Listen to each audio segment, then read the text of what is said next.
So good afternoon. Believe it or not, I'm going to start off with a quick update on testing and hospitalizations. That will come as no surprise to the folks who are here who spend every morning or every afternoon with us. Yesterday, we conducted and processed about 10,000 tests. That brings the total number of tests we've conducted in Massachusetts to about 324,268 tests. Only 10% of the tests that were completed yesterday came back positive. That's the lowest percentage we've seen since the end of March, when the Commonwealth was testing about 5,000 people a day. We remain focused on continuing to expand our testing capacity and believe it's a good sign that as the testing numbers are getting bigger, the percent of positive cases is getting smaller. It's important to remember that the test results alone are not an accurate depiction of what's happening across the state with respect to COVID-19.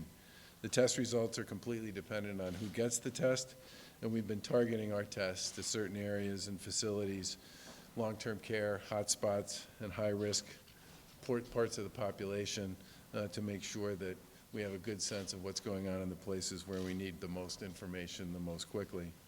Every day we've had conversations with our colleagues in healthcare and in the hospital industry to monitor our healthcare capacity and our hospitalization rate.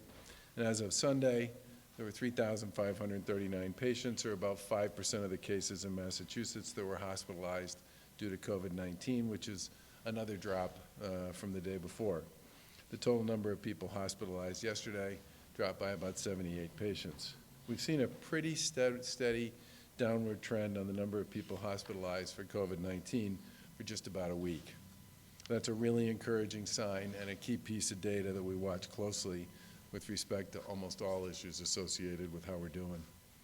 We're still very much in the fight against the virus, but it's encouraging, I think, for everybody to see progress given how much hard work and how much sacrifice has been invested in this.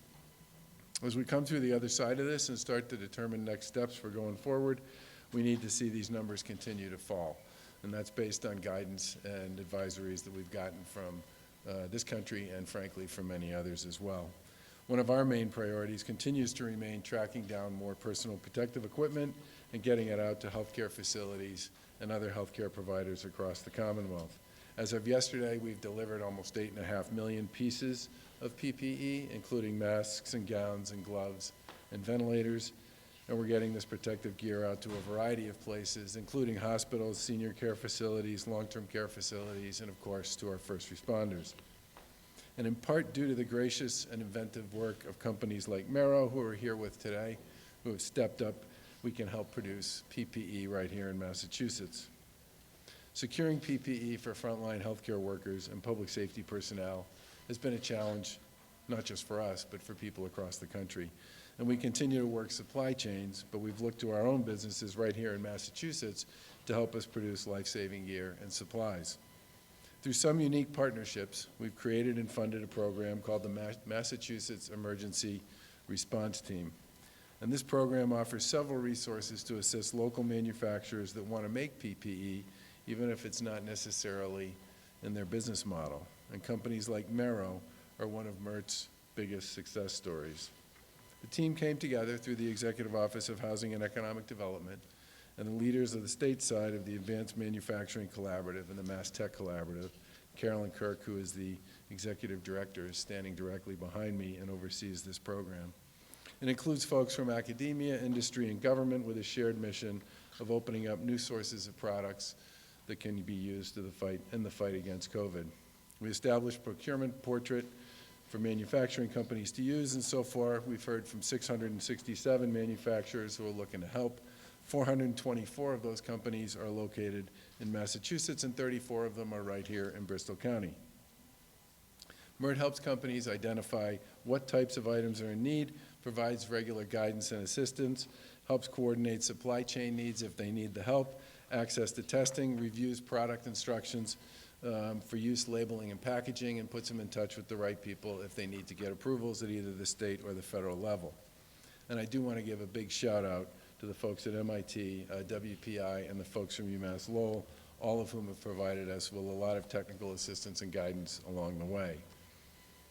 I also want to thank Senator Mike Rodrigues for his hard work and dedication here in the district. He was one of the first people to talk to us about Merrow, and I also want to thank Representative Silva, where is he?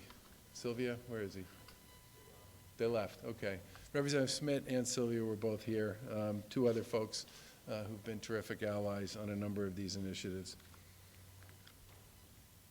And I think the main point I want to make is how important it is for us to create supply chains and opportunities to access gear that are closer to home.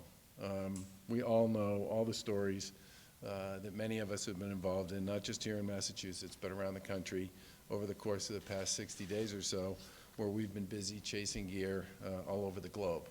And there are all kinds of interesting and complicated issues that come with chasing supply chains that take you not just outside the Commonwealth, but outside the country. And one of the best parts about this particular initiative and this particular company that we're standing in here today is they're located here in the Commonwealth. They've been working with us for several years. Charlie and I were talking earlier about the fact that we and they have been investing collectively in this facility to help them get into the business of instruments and soft cloth products for quite a while. And it's those investments in many respects that made it possible for them to step this up and set it up in such a quick period of time when the opportunity presented itself to do so. I do believe at some point they will be the largest manufacturer of USA-sourced fabric, thread, and trim PPE medical isolation gowns in the country, which is quite a story for an organization that only decided to get into this business 40 days ago, 50 days ago? 40 days ago. They're also working on surgical caps, gaiters, and pillowcases as well. This is an 8th-generation family business. They know how to pivot. They've done it many, many times over the course of over 100 years, and they're projecting that by the end of this summer, they'll be making 700,000 gowns a week at this facility.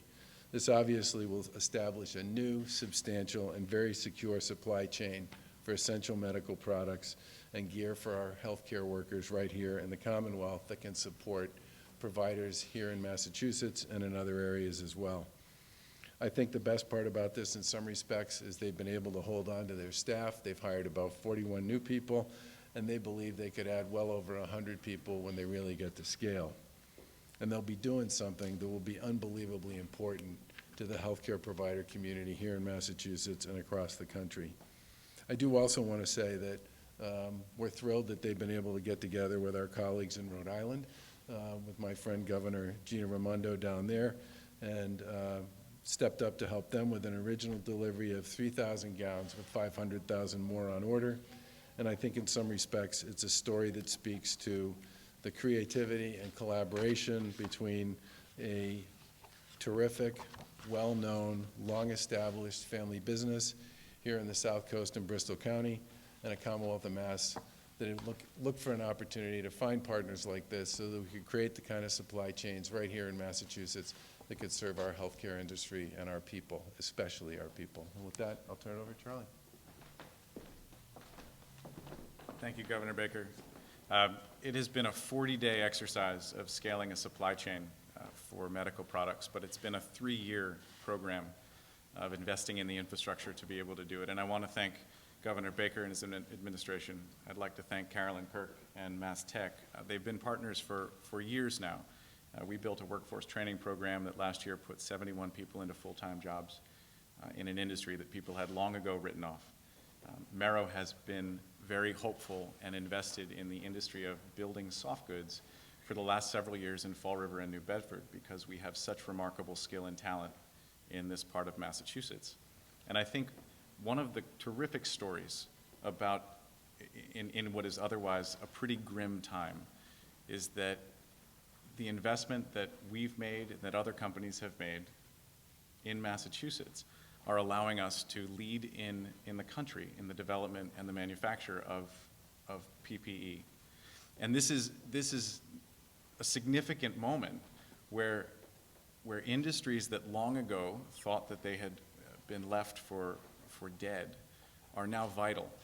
And the investments that are being made in infrastructure, the investments are made in plant and equipment, and our programs to help bring people into the workforce are going to make a difference for Massachusetts for a long time to come. And I maintain that this is an opportunity for Massachusetts to become a leader in an industry that needs leadership, and that we're proud to be part of it. We wouldn't be here without our partnership with the Baker administration and with Mass Tech and with the remarkable people who have worked over the last month to help scale this into what is a significant operation.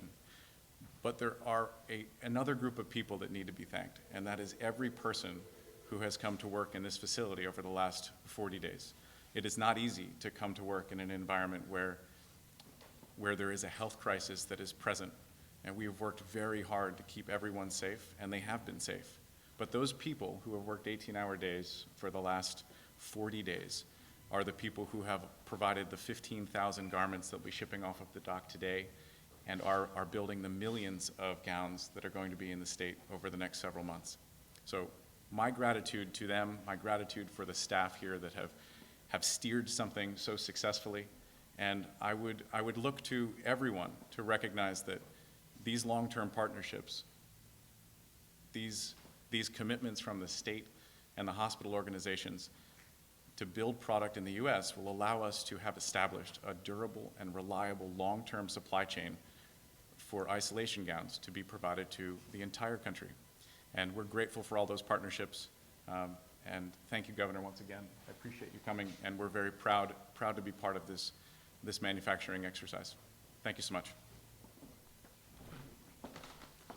The one other thing I just want to say is I had a chance to get a look at 150 years worth of sewing machines that they have in one of the hallways on the way up and down the stairs, and the product has obviously come a really long way over the course of that period of time. But I think it's this family business and Charlie and Owen and the rest of the team's ongoing interest in fabric and design that really makes this possible. Some of the designs that they are working on and some of the ways they're thinking about how you can manufacture these gowns are game changers with respect to their ability to not only supply those gowns to providers in Massachusetts, Rhode Island, and elsewhere around the country, but also establish a sustainable way of doing this that's going to be with us for a long time. And I've said several times that I certainly hope one of the main things that comes out of this whole pandemic is a series of learned lessons. And one of the most important lessons that we need to learn as a country and as a Commonwealth is that it's important to have supply lines and supply chains in key industries that are close by. And I think for us, this is a great example of an opportunity to do just that. And I really want to thank the Merrow family for stepping up. Questions for Charlie or for Carolyn or for me?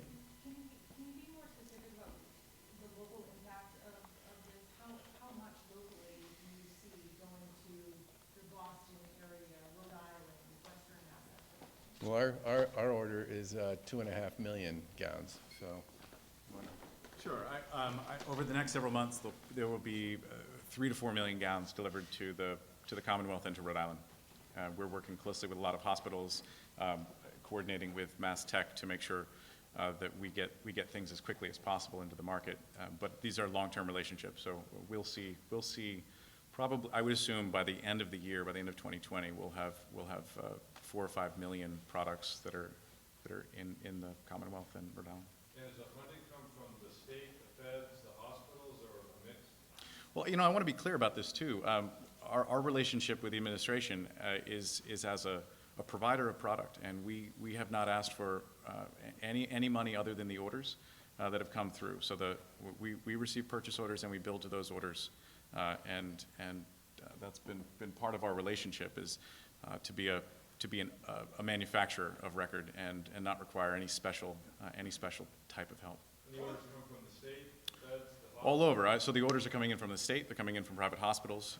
We get orders from small organizations that require a little bit of product. So I mean, we were talking earlier about what this looks like, and it looks like orders from 5 to orders of 5 million.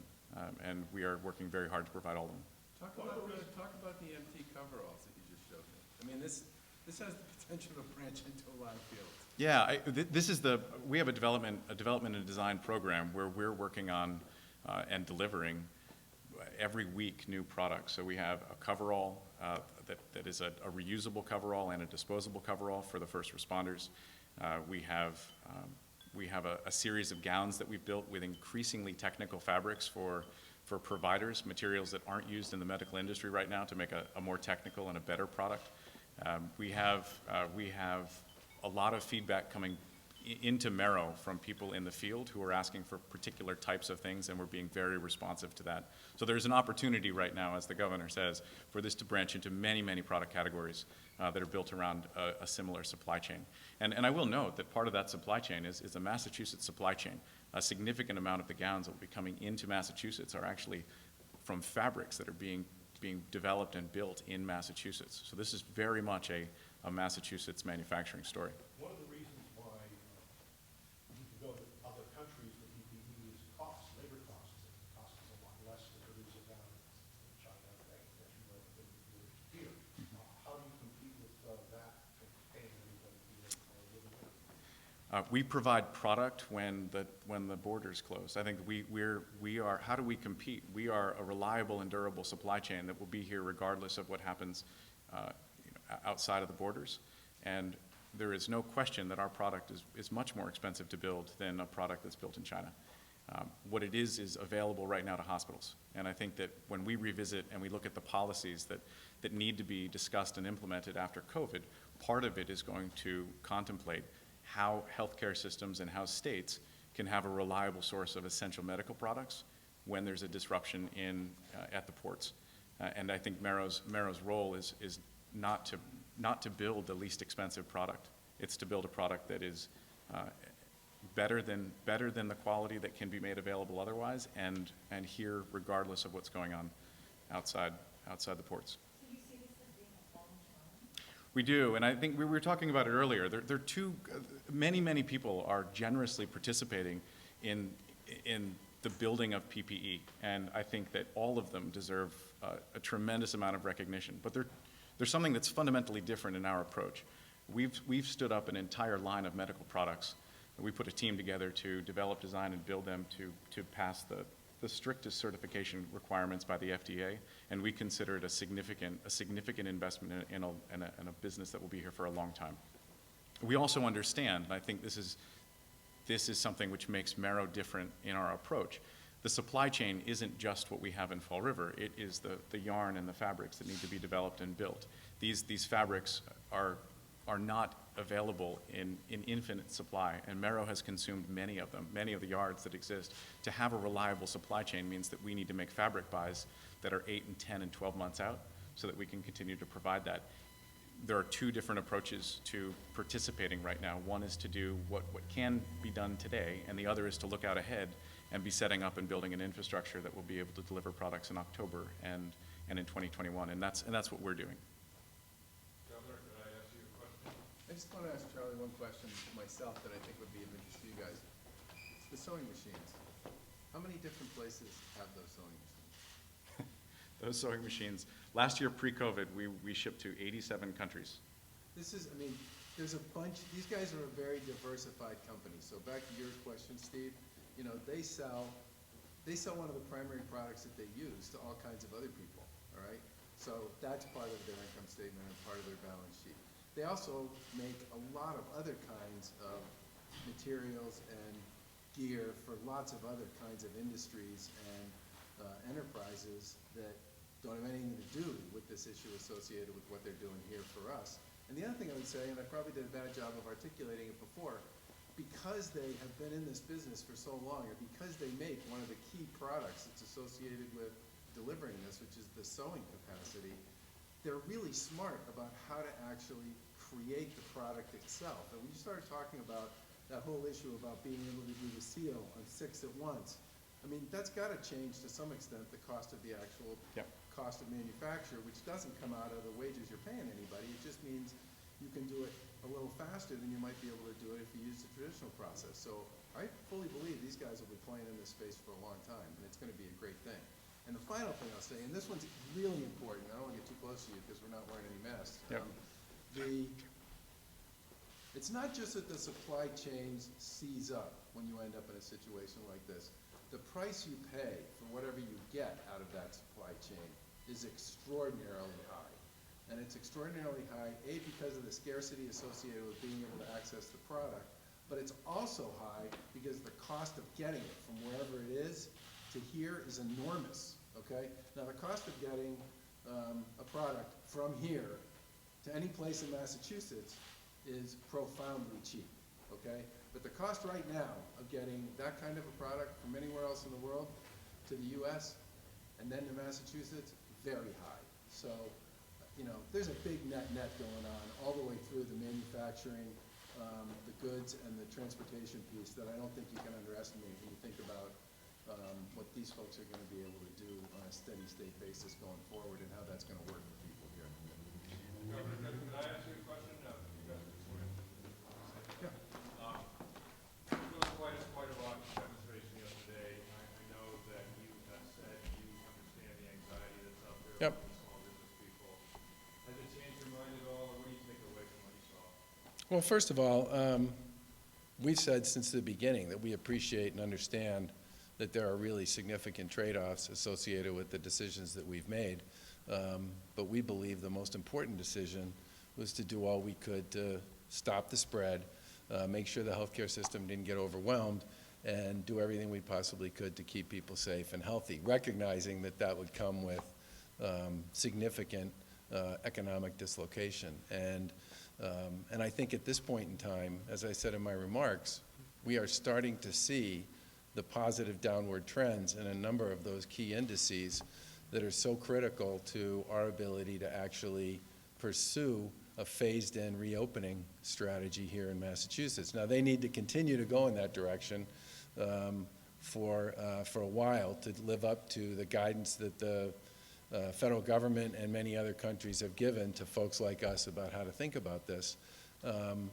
But I think from my point of view, the most amazing part of all this is people understand and have communicated that they get the trade-offs, that they understand that slowing the spread, doing the distancing, sheltering in place, whatever you want to call it, losing an opportunity to work for some period of time is something that has to be part of the answer to how we actually get back to work in a safe and effective way. And I fully understand the trade-offs that are involved, but I've been really impressed with people's willingness to put up with that and to understand and recognize why we're doing what we're doing. Are you concerned about the lack of masks out there? We've seen a pretty steady drop in hospitalizations over 7 days. So are you talking another 7 days of a drop? That's 14 days. Are we on track to begin a phased-in reopening in another week? Well, the reason we did the work we did to set up the advisory board in the first place, and they're going hard with almost every kind of employer group you can think of in Massachusetts on what people have learned from either their own experience in other places or their industry's experience in other places or their customers' experiences in other places to try to make sure that we have a pretty solid library of real-life experiences about what safe reopenings on a phased basis would look like. And like I said, I mean, we've seen for the first time a few days in a row of the right kinds of trends. But is that what you need, though? Do you need the 14 days of this trend? Oh, I think, no one thinks you need less than 14 days, let's put it that way. Did it trouble you to look out the window yesterday and see people standing so close together without masks? Well, I've said this many times that the main reason you wear a mask, okay, is partially to protect yourself from others, but it's mostly to protect others from you.